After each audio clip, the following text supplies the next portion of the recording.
កំហុសដែលសិស្សថ្នាក់ទី12ធ្វើដល់បណ្ដឹងខ្លួននៅក្នុងរយៈពេល4ខែមុនប្រឡងបាក់ឌុបអញ្ចឹងឯដែលខ្ញុំមកចែករំលែកថ្ងៃហ្នឹងគឺខ្ញុំបានមកពីការស្រាវជ្រាវក៏ដូចជាបានមកពីសិស្សច្បងហើយខ្ញុំ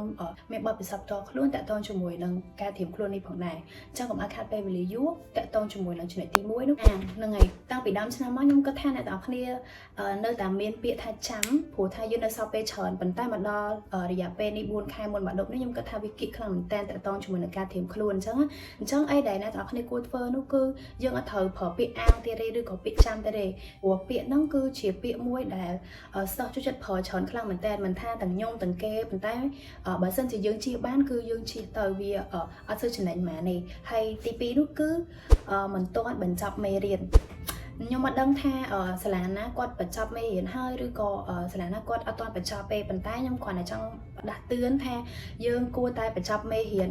ឲ្យឆាប់ក៏បានដែរព្រោះយើងអាចថាមានពេលវេលាច្រើននៅក្នុងការធ្វើអីផ្សេងបើសិនជាសាលាអ្នកទាំងអស់គ្នាអត់ទាន់មកបញ្ចប់ទេគឺ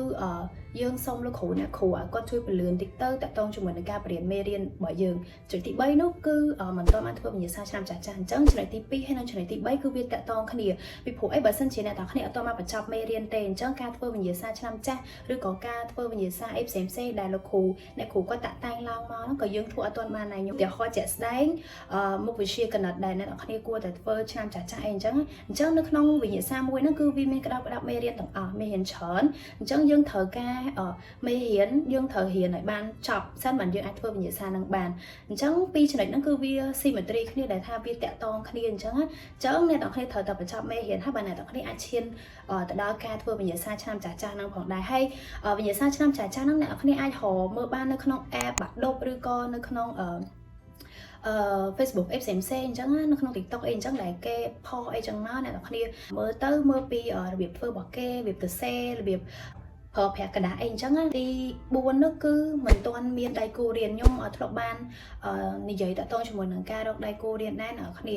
អញ្ចឹងខ្ញុំសូមចែកម្ដងទៀតតាក់ទងជាមួយនឹងការរកដៃគូរៀនយើងអាចរើមើលថាអ្នកដែលរៀនថ្នាក់មួយយើងគាត់មានសមត្ថភាពប្រហែលយើងឬមួយក៏គាត់មានពេលវេលាបានន័យថាគាត់មានពេលវេលាដូចយើងបានយើងអាចមានការរៀនគួរមួយមានការរៀនជាមួយគ្នានឹងកើតហើយដែលបើខ្ញុំនិយាយអញ្ចឹងដោយសារតែឧទាហរណ៍យើងចង់រៀនមួយគ្នាតែមិត្តភ័ក្ដិយើងនឹងគាត់រៀនថ្នាក់ផ្សេងគ្នាអញ្ចឹងមករៀនរបស់គាត់អាចនឹងថាខុសយើងអញ្ចឹងវាមានពេលវេលាតិចខ្លាំងមែនតើក្នុងការរៀនមួយគ្នាអញ្ចឹងបើសិនជាអ្នកនរគ្នារៀនថ្នាក់មួយគ្នាមានមករៀនគួររៀនរត់អីមួយគ្នាអ្នកគ្នាសួររកពេលនៅក្នុងការរៀននឹងមួយគ្នាដែរអញ្ចឹងបើសិនជាអ្នកនរគ្នាឧទាហរណ៍អ្នកគ្នាចង់រៀនជាមួយនឹងមិត្តភ័ក្ដិអ្នកនរគ្នាមកពីថ្នាក់ផ្សេងតែក៏អត់មានមករៀនដូចអ្នកគ្នាទេហើយយើងដឹងថាយើងចង់រៀនមួយគាត់សមត្ថភាពគាត់ក៏រៀនប្រហែលយើងស្រួលរៀនមួយគ្នាអីចឹងទៅក៏ប៉ុន្តែបើសិនជាម៉ោងអត់ដូចគ្នាទេគឺពិបាកនៅក្នុងការរកម៉ោងរៀនខ្លាំងណាស់អ្នកគ្នាដូចថាយើងចង់រៀនថ្ងៃសៅរ៍អាទិត្យចឹងពេលខ្លះយើងបានរៀនទៅពេលខ្លះយើងបានអត់ទៅចឹងវាតាមអារម្មណ៍យើងដែរអញ្ចឹងអាហ្នឹងក៏វាប៉ះពាល់ខ្លាំងដែរហើយអាចចំណុចហ្នឹងគឺសំខាន់ខ្លាំងជាងគេគឺការរកដៃគូរៀនហ្នឹងឯងព្រោះយើងអាចចែករំលែកចំណេះដឹងទៅវិញទៅមកជាមួយនឹងមិត្តភ័ក្ដិយើងអីចឹងដែរចំណុចទី5គឺការវង្វេងនៅការវិភាគខ្ញុំគិតថាអ្នកនរគ្នានៅតែដូរការវិភាគអីតាមនឹងអញ្ចឹងការដូរការវិភាគវាមិនមែនចោតជាបញ្ហាសម្រាប់អ្នកនរគ្នាទេពីព្រោះអីយើងរៀនទៅតាមមុខវិជ្ជាណាដែលយើងអន់មុខវិជ្ជាណាដែលយើងខ្សោយមុខវិជ្ជាណាដែលយើងប្រសើរយើងដកមករៀននៅតាមការវិភាគយើងនឹងវិញទៅអញ្ចឹងការផ្លាស់ប្ដូរការវិភាគការវង្វេងការវិភាគវាមិនមែនចោតជាបញ្ហាសម្រាប់អ្នកនរគ្នាទេអញ្ចឹងកុំដាក់សម្ពាធលើខ្លួនឯងគ្រាន់តែរឿងការវិភាគនឹងអីហើយចំណុចចុងក្រោយនោះគឺការប្រៀបធៀបខ្លួនឯងជាមួយនឹងអ្នកដទៃការខ្ញុំរៀនណាអ្នកនរគ្នាក៏ខ្ញុំគិតដូចគ្នាដែរវាថាយើងធ្វើបានច្រើន